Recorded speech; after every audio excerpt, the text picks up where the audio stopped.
বাংলাদেশের ক্রিকেটার তামিম ইকবাল সাম্প্রতিক আন্তর্জাতিক ক্রিকেট থেকে অবসরের ঘোষণা দিয়েছেন। 2025 সালের জানুয়ারিতে তিনি ফেসবুকে পোস্ট করে জানান, দীর্ঘদিন চিন্তাভাবনার পর তিনি আন্তর্জাতিক ক্রিকেট থেকে সরে দাঁড়ানোর সিদ্ধান্ত নিয়েছেন।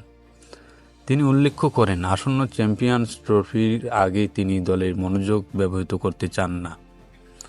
এর আগে 2023 সালে জুলাই মাসে তামিম প্রথমবার আন্তর্জাতিক ক্রিকেট থেকে অবসরের ঘোষণা দিয়েছিলেন। তৎকালীন প্রধানমন্ত্রী শেখ হাসিনার অনুরোধে তিনি সেই সিদ্ধান্ত প্রত্যাহার করে খেলায় ফিরে আসেন। তবে এরপর তিনি মাত্র 2টি ওয়ানডে ম্যাচ খেলেন এবং তারপর থেকে জাতীয় দলের বাইরে ছিলেন।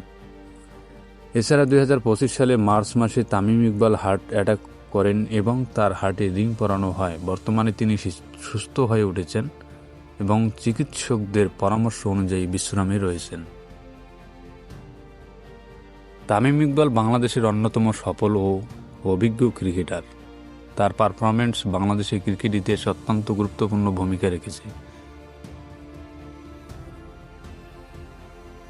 প্রথম বাংলাদেশি হিসেবে সব ফরম্যাটে 1000 রান করা একমাত্র বাংলাদেশি ব্যাটার যিনি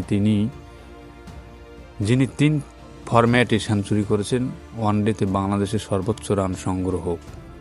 তামিম তার ক্যারিয়ারে অনেক ম্যাচে দলের জয় এনে দিয়েছেন। বিশেষ করে কঠিন কন্ডিশনের ওপেনার হিসেবে তার অবদান অনেক।